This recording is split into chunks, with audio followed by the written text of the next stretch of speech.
Hi అండి, అందరికీ నమస్కారం.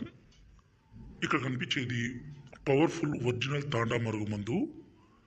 ఈ మరుగుమందు అనేది భార్య భర్తలకి, ప్రేమించిన వ్యక్తులకి, అత్తాకోడల మధ్య సమస్యలకి అన్నిటికీ పరిష్కారం ఈ మరుగుమందు చేయగలుగుతుందండి.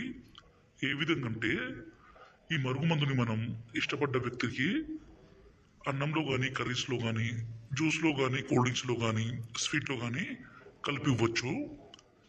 రెండోది వచ్చేసి ఇది లిక్విడ్ అండి. ఈ లిక్విడ్ని మనం వాళ్ళ బట్టలకి, చెప్పులకి, తలకి, శరీర భాగాలకి పూయాలి. ఈ మరుగుమందు అనేది ఎంత మొండి వ్యక్తినైనా సరే పూర్తిగా మార్చగల శక్తి దీనికి ఉంటుంది. ఈ రోజుల్లో ప్రధానమైన సమస్య భార్య భర్తల మధ్య విభేదాలు, ప్రేమించిన వ్యక్తి ఒక్కసారి దూరం పెట్టడము, అలాగే అత్తాకోడల మధ్య సమస్య విపరీతంగా పెరిగిపోతుంది. ఈ సమస్యలన్నిటినీ మనం పరిష్కారం చేయాలంటే ఇక్కడ కనిపించే పవర్ఫుల్ తాండా మరుగుమందుని పెట్టండి.